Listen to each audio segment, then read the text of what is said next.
E agora, no quadro Foco na Inclusão, vamos conversar com Walter Ribeiro, professor de Língua Portuguesa e Literatura, assessor legislativo na Câmara de Vereadores de Igrejinha e membro do Conselho Municipal dos Direitos da Pessoa com Deficiência aqui da cidade. Walter, muito obrigado por aceitar o nosso convite. Olá, Marcos. Olá a todos que nos assistem. Eu que agradeço, Marcos. Fico bem contente de poder estar contigo aqui. Walter, você tem tido uma atuação de destaque aqui no Conselho Municipal do Direito da Pessoa com Deficiência aqui da cidade. Há quanto tempo você participa do Conselho e que levou você a militar nessa área? Bem, Marcos, eu atuo no Conselho desde a fundação do Conselho, que foi lá no ano de 2013. 2013. Isso, e na verdade o que me levou a atuar nessa área de defesa dos direitos da pessoa com deficiência foi primeiramente um motivo pessoal, né? Eu tenho um irmão que é falecido já, Sim. que ele era deficiente auditivo, né? Então eu acompanhei ao longo da vida, ele é mais velho que eu acompanhei ao longo de toda a minha vida assim, as dificuldades que ele enfrentou para buscar as coisas básicas na sociedade, né? Sim. E depois, com a minha experiência no magistério, também a gente encontrava muitas dificuldades quando recebia um aluno com deficiência. Primeiro porque nós não tínhamos uma estrutura física apropriada nas instituições de ensino, Sim. e também uma capacitação humana para poder dar atenção diferenciada que aquela pessoa com deficiência Sim. carece. Certo. Walter, sobre o Conselho, qual é exatamente a função do Conselho e de que forma ele pode ajudar na defesa dos direitos da pessoa com deficiência? O Conselho, Marcos, ele é um conselho propositivo, né? Ele propõe alternativas para os poderes públicos Sim. e também para a iniciativa privada. Mas ele é também um conselho fiscalizador, né? Que fiscaliza e cobra dentro das competências legais, sejam elas jurídicas ou de administração pública, que se contemple, né, o necessário para que haja a inclusão das pessoas com deficiência no convívio social na sua amplitude total. E como foi a atuação do Conselho aqui, né, desde da sua existência, desde a sua formação? Quais foram as principais pautas que foram trabalhadas? O primeiro, Marcos, quando a gente lança o olhar para a questão da inclusão, a gente precisa conhecer a partir do olhar daquelas pessoas que vivenciam isso, né? Porque para nós é muito natural circular para a cidade, comer num restaurante, entrar numa loja, fazer compras. E para eles não, eles encontram dificuldades que para nós são invisíveis, para eles são impeditivas do andar deles e do consumir. Certo. Então, num primeiro momento, a gente ouviu, buscou conhecer quais eram as dificuldades e depois, com a participação deles, que é indispensável, a gente começou a fazer algumas atuações na cidade. Eu vou te dar como exemplo aqui na nossa Avenida Presidente Castelo Branco, né? Até bem pouco tempo atrás, se você buscar na sua memória, e a todos que nos assistem, as passagens de pedestres ali, elas tinham os cordões, que a gente chama, os degraus, né? Que impossibilitava não só o cadeirante, mas uma mamãe empurrando um carrinho de bebê, a pessoa idosa que tem a mobilidade reduzida. Então, a gente atuou junto à Secretaria de Obras e à Administração Municipal para que fossem feitos aqueles corredores, que hoje têm rampas, né? Então, não existe mais degraus. Com relação ao comércio também, foi uma das primeiras atuações que nós tivemos, assim, porque as nossas lojas, elas não tinham uma disposição que permitisse as cadeiras de roda passarem, né? E também não tinham rampas de acesso, grande parte delas. Algumas ainda não têm, né, Marcos? É uma luta contínua. Ainda tem muito trabalho pela frente. Isso, muito trabalho pela frente. Mas o Conselho, ele atuou no primeiro momento nesse sentido. Depois, a gente foi para a parte mais prática, assim, de intervenção pública, né? Que é garantir que as leis sejam respeitadas, de dar preferência à pessoa que tem alguma deficiência. E isso está sempre mudando, né? Agora, há 2 anos... pouco menos de 2 anos, o autismo também passou a ser considerado uma deficiência, então se alterou a legislação, se ampliou alguns direitos, então a gente está em constante aprendizado e em constante luta. Legal. E aqui, recentemente, houve uma alteração na lei municipal que trata da composição do conselho. Que alterações foram essas? Sim, desde que o conselho foi criado, lá em 2013, ele já passou por uma série de alterações, né? Sim. Basicamente relacionadas à composição, como compor o conselho, quem Uhum. integra o conselho, né?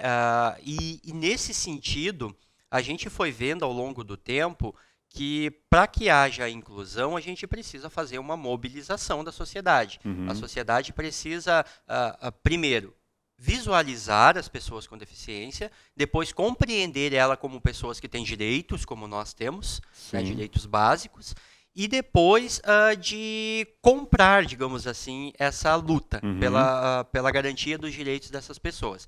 Então, a última alteração que nós fizemos agora, a gente possibilitou tornar a escolha dos conselheiros o mais democrático possível. Walter, você acha que o nosso município ele possui nas vias públicas, tu estava falando sobre isso antes, mas como é que está a questão da acessibilidade? O que a gente pode melhorar, então, na questão da acessibilidade nas vias públicas, nos prédios públicos, privados também aqui do nosso município? Temos muito ainda a caminhar, Marcos, mas já avançamos, né? É importante registrar isso, que Igrejinha hoje avançou muito no que diz respeito à acessibilidade. Uhum. Mas é claro, Marcos, que isso tudo demanda recurso, né? Sim, E também vontade política, é claro. fato, né?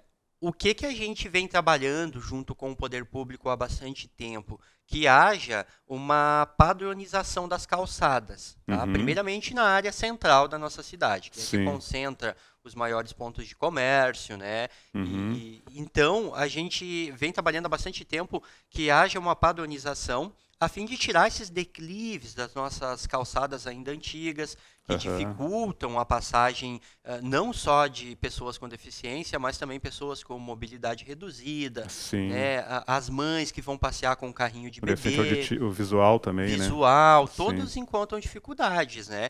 Então, no momento que tivermos calçadas padronizadas, voando um pouquinho mais alto, sonhando um pouquinho mais alto, que Sim. tenha o piso tátil para o deficiente visual, Uhum. Uhum. que tenha uma identificação de placas, por exemplo, que é um simples bloco de concreto embaixo de uma placa para que o deficiente visual consiga saber que ali tem algo e não bata a Aham. cabeça na placa. Né? Temos um caminho longo, tanto nos passeios públicos quanto no acesso aos prédios, tanto público Sim. quanto privado. Né? Mas nós temos uma parceria muito grande, e eu tenho que ressaltar isso, né, do poder público de Igrejinha, Uhum. do judiciário, é muito parceiro sempre que a gente precisou, né, a Sim. promotoria, o judiciário nos ajudaram, também do comércio, o CDL é muito parceiro, o CDL inclusive adotou essa pauta de defesa, Sim. né, todo ano eles Uhum. realizam um fórum, eles fazem esse Há debate uma com seus preocupação com isso. associados, há uma preocupação com isso.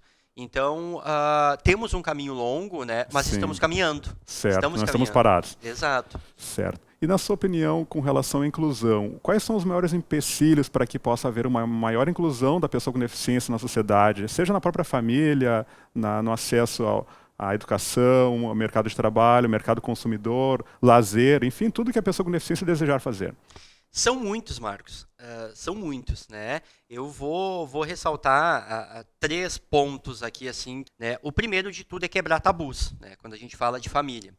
A família tem um papel primordial no sentido de incluir, introduzir a pessoa com Uhum. deficiência na Sim. sociedade. Às vezes a Né? própria família protege, né? Muito, muito. Isso acontece muito da família isolar do mundo. Sim. Né? Tratar como um coitadinho que é diferente e eu preciso tratar ele diferente. Quando, na verdade, o papel da família é introduzir ele o máximo Sim. possível na convivência social, né? Para que ele venha, inclusive, dentro das limitações dele, desenvolver uma autonomia de Sim. vida. Né? Que é muito importante. É importantíssimo. Com relação ao poder público, nós também esbarramos muitas vezes em algumas ineficiências. E é bem esse o termo. É ineficiências. Por Uhum. quê? Porque nós temos hoje pautadas políticas públicas, né, que Sim. norteiam caminhos, tanto na área da educação, na área da saúde, na área de infraestrutura que permita acessibilidade. Então, os municípios precisam, num primeiro momento, seguir essas legislações Uhum. Que e existem, que estão que ali. existem, estão ali, né, vigorando, Uhum. e, num segundo momento, ampliar a nossa realidade Sim. local. Então, essa é a parte do poder público fazer. Sim. E a terceira parte, Marcos, é a parte da sociedade como um todo, né, que precisa deixar de ter um preconceito, muitas vezes velado, mas muitas vezes explícito, com relação às pessoas com deficiência. A Uhum. sociedade ainda é preconceituosa. E às vezes é aquele preconceito, que não deixa de ser preconceito, mas que é o preconceito velado, né, Aham. que trata a pessoa como coitadinho, diferente. Não. Eu costumo dizer sempre, Marcos, que a deficiência está no meio. Como está no Sim. meio? Se uma pessoa que tem deficiência visual, ele tem, o meio possibilita para ele, né, a escrita em braille, Uhum. possibilita para ele uma audiodescrição nos lugares que ele foi, ele não vai ter dificuldade nenhuma Sim. de frequentar aquele lugar e de desempenhar as funções naquele lugar. Agora, se não tem isso, ele vai encontrar dificuldades. Sim.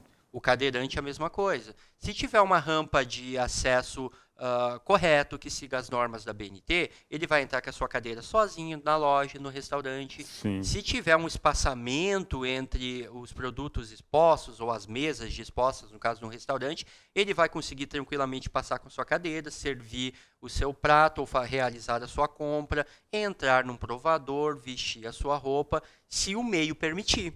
A eficiência pode transformar a deficiência. Exato, Marcos. Então, a deficiência ela está no meio, né? Sim. Ela não está tão somente na pessoa. Se o meio possibilitar que essa pessoa consiga, né, ter mobilidade, ter Uhum. facilidade dentro do ambiente em que ela estiver, ela vai conseguir fazer tudo como qualquer outra pessoa.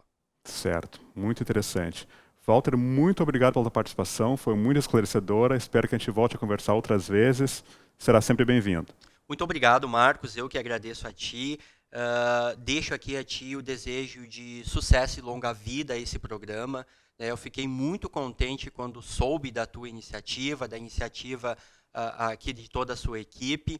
E acho que vai ser um programa, Marcos, que vai dar o que falar em nível de Brasil e vai ser exemplo para muitas outras pessoas, muitos outros lugares. Com certeza vão aprender com o que tu está fazendo aqui, junto com a tua equipe, e vai poder também desenvolver e participar dessa luta, que é garantir os direitos e Sim. ampliar os direitos e incluir as pessoas com deficiência na sociedade cada vez mais. Muito obrigado, eu que te agradeço, Marcos, de Muito, coração. muito obrigado, Walter. Fique comigo. Aqui é Foco na Eficiência.